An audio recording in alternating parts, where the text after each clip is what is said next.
you about our time there. Before him. So enjoy. Strength.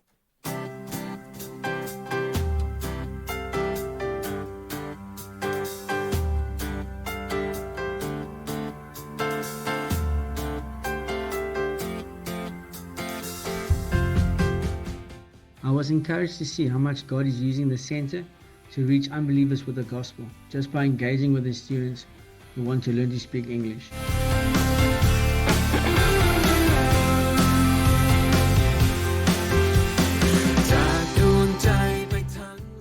Students who may become curious about Christianity are often too afraid to visit a church because it's too different from the Buddhist background they come from.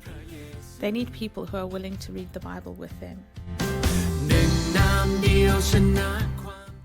God showed me the great need for the gospel to be shared through the way we relate to others and how we do life.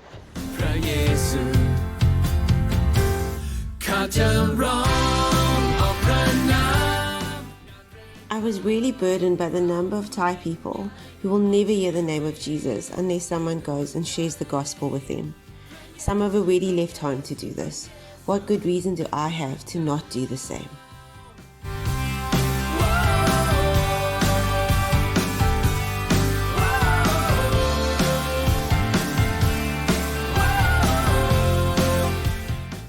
The group of missionaries serving in Thailand is so diverse. People from every continent, single people, married people, young and old. God gave me a glimpse of how beautiful it will be when every tribe, nation and tongue will worship before the throne in the new creation.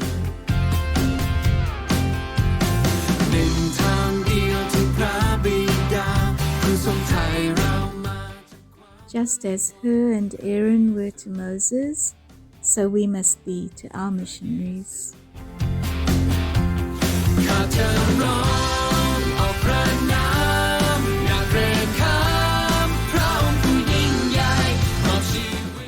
As we spoke with missionaries, I was struck by the importance and the urgency of God's mission. I see now more than ever before how important it is for the church to send and support missionaries to people who haven't heard the gospel.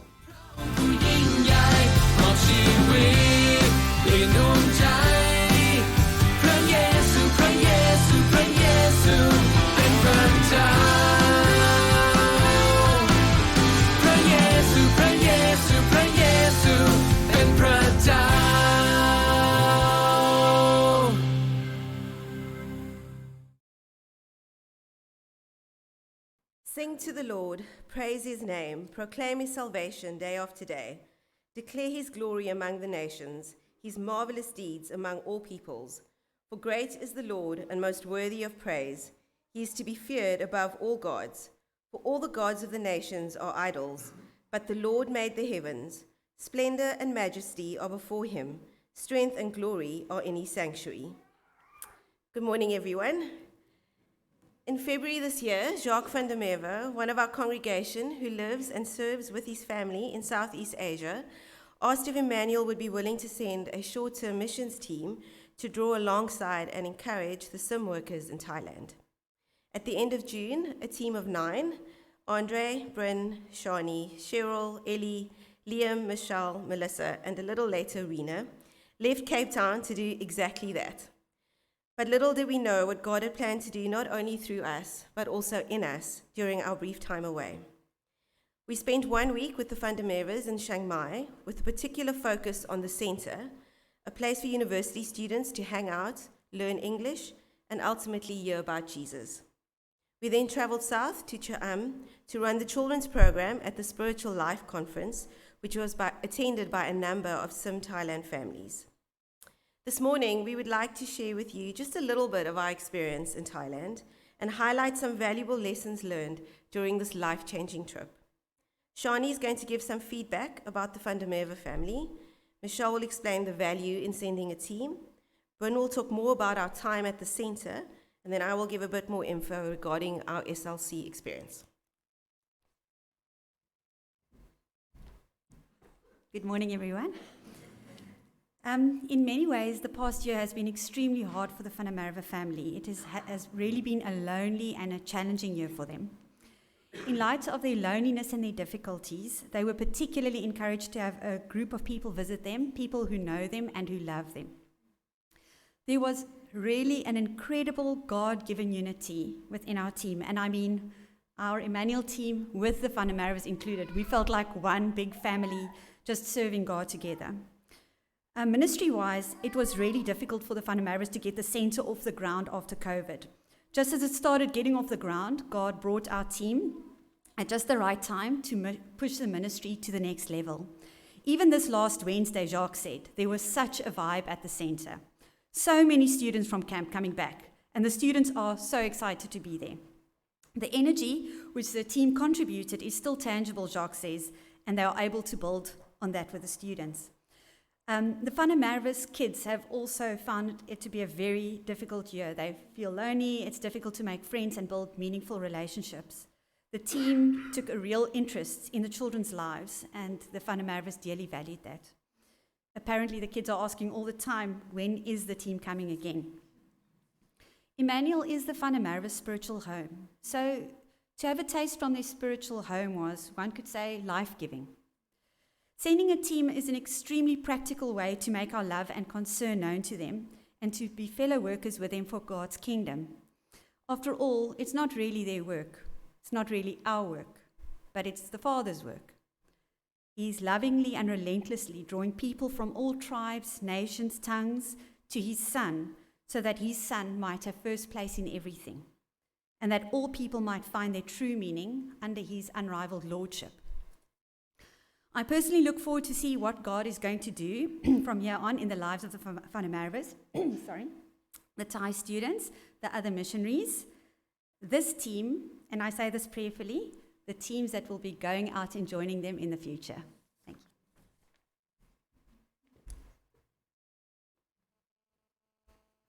you. Good morning, everyone.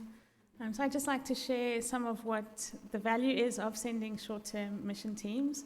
And so as you've heard already from Shani, what Shani has said and what you've seen in the video, there's great value for the local ministry that the team visits and is involved in while they are there.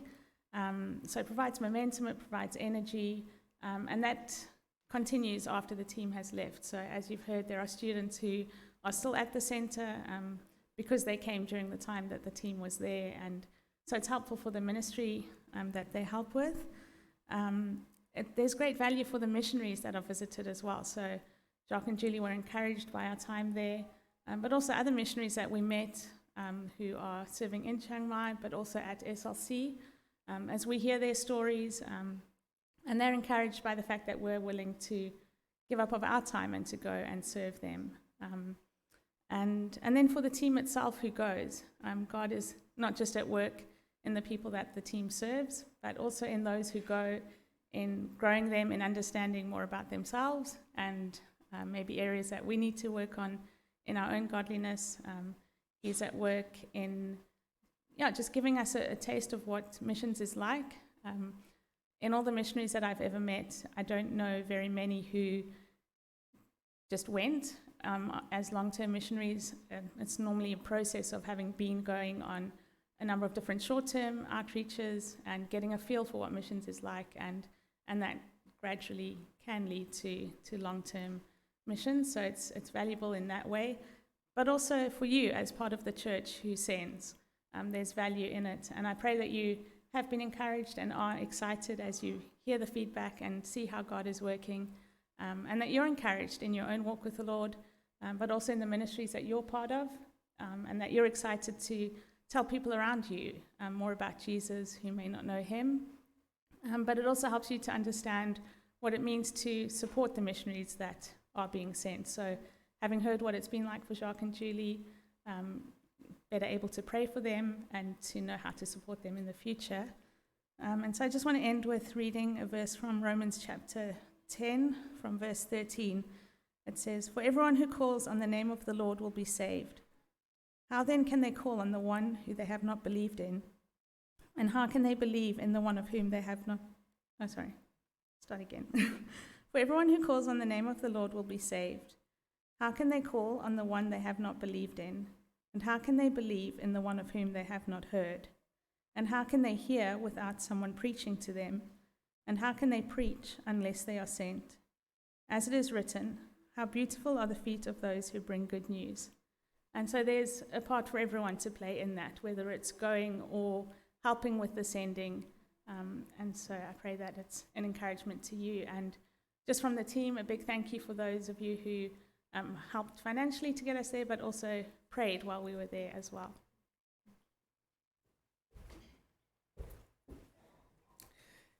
Hi, everyone. So I'm just going to give some feedback about the time at the centre. So the centre is the place where the Fundamadva family's ministry is. It's a place where students come to hang out. They can get English lessons there, but most important of all, it's a place where they get to hear about who God is, as missionaries there share and as they invite guests to come and share. We had the privilege of running a South Africa-themed evening for the students, where we told them a little bit about our home country. We had boerewors and milk tart, and where Shani shared her story of how God has worked in her life. And aside from the formal time of sharing, during the evening we got a chance to build relationships with students through just conversations and playing board games.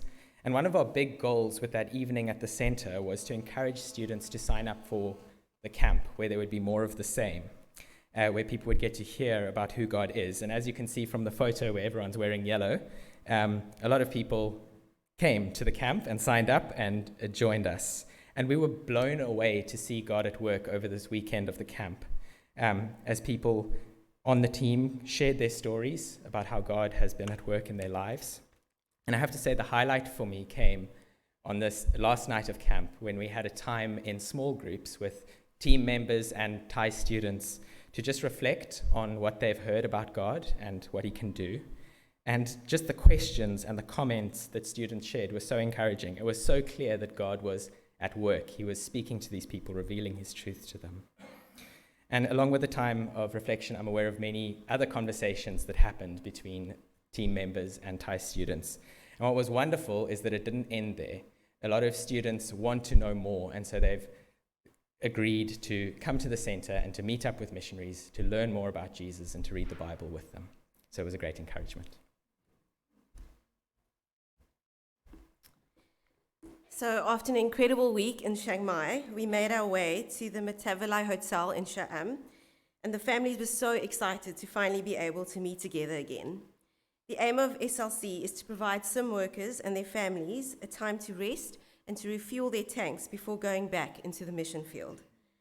Each morning, the adults sat under the teaching of God's word, provided updates on gospel work taking place across Thailand, and spent time praying together. And during this time, our team met with the children, aged 4 months to 18 years, split into 3 groups, teaching them from the Bible, singing songs about our great God, playing games and activities to reinforce Bible truths, and having lots of fun while doing it. Most of the afternoons were spent with the kids in the pool, on the beach, or playing indoor games. And this allowed the kids to enjoy time with friends and also gave parents the opportunity to rest and to fellowship with one another. One parent mentioned how missionary kids are often the odd ones out in their everyday lives, and the struggle that is for the kids and for their parents too. But at SLC, they have an opportunity to spend time with friends who are just like them. We were reminded over and over again how immensely grateful the families were that we had taken the time to come to SLC so that they could be refreshed and spurred on to keep going in sharing the good news of Jesus. Not only the adults, but the kids too. We only got to spend 2 weeks in Thailand, but getting to meet these families and hear from missionaries about the journeys that the Lord had taken them on has really helped to make global missions more real to each one of us on the team. This trip has caused us to seriously reflect on how we view missions, how we can be more helpful in the way we support those who have already gone, but also to prayerfully consider going ourselves. We got to witness firsthand the enormous need for Jesus in Thailand, but we also got to experience some of the awe-inspiring work that the Lord is already doing through his people there, especially in Chiang Mai and Ayutthaya. Our intention was to be a blessing to Jacques, Julie, and their family, but we were greatly humbled by the huge blessing that they, Ryan, our honorary South African team member, and all the other missionaries were to us. We were constantly astounded at how God used both the wonderful joys and also the frustrating challenges along the way, always for his glory and for our good. We truly serve an amazingly awesome God. There's no way that we could include all that we experienced in this short presentation this morning, so please feel free to make contact with any of the team and organize a time to chat further. We would so love to do that with you. Thank you.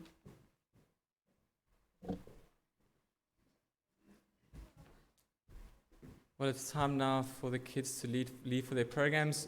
There are signs, the leaders are holding up signs to tell kids where they need to go. We've got signs this week. So if you don't know where to go and you're new, just ask any of the leaders with lanyards. They'll point your kid in the right direction. And if you have a toddler who's 1.5 to 3 years old and you're not sure where they need to go, there's a media room here. They can go there.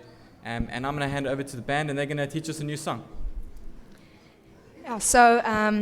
In light of our time in Thailand, we are going to teach you a new song, as Luan said.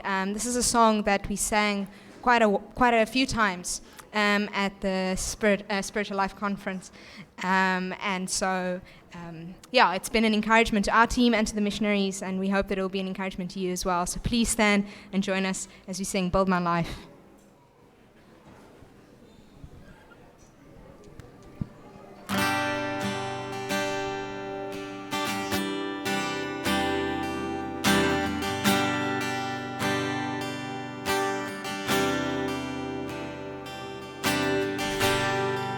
Worthy of every song we could ever sing, worthy of all the praise we could ever bring, worthy of every breath we could ever breathe. We live for you.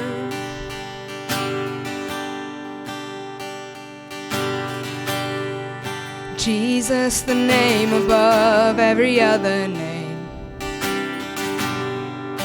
Jesus, the only one who could ever save. Worthy of every breath we could ever breathe. We live for you. Oh, we live for you. Holy, there is no one like you. There is none beside you. Open up my eyes in wonder and show me who you are, and fill me with your heart and lead me in your love to those around me.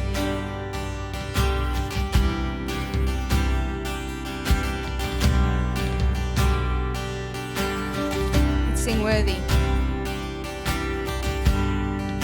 Worthy of every song we could ever sing, worthy of all the praise we could ever bring,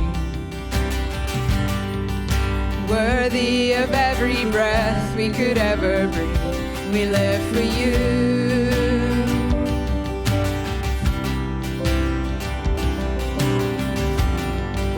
Jesus, the name above every other name. Jesus, the only one who could ever save. Worthy of every breath we could ever breathe. We live for you. Oh, we live for you. Sing holy, holy. There is no one like you. There is none beside you. Open up my eyes in wonder and show me who you are, and fill me with your heart and lead me in your love to those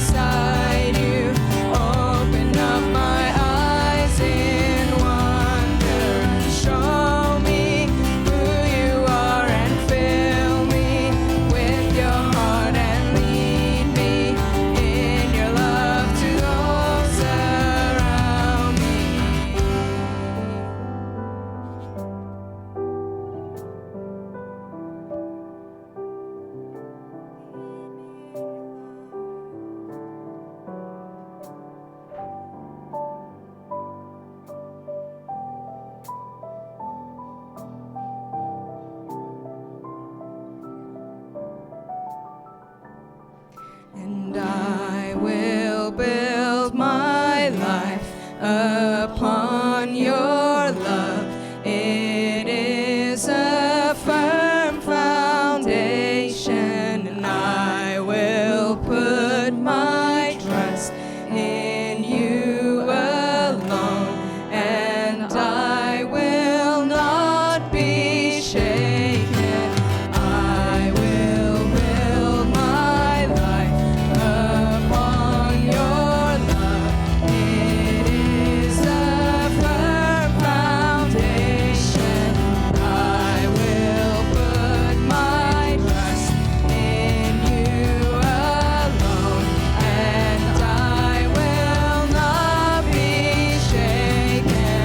Only there is no one like you. There is none beside you. Open up my eyes in wonder and show me who you are, and fill me with your heart and lead me in your love to those around me. Only there is no one like you. There is none beside you. Open up my eyes in wonder and show me who you are, and fill me with your heart and lead me in your love to those around me. I will build my life upon your love. It is a firm foundation. I will put my trust in you alone, and I will not be shaken. I will build my life upon your love. It is a firm foundation. I will put my trust in you alone, and I will not be shaken. Please have a seat.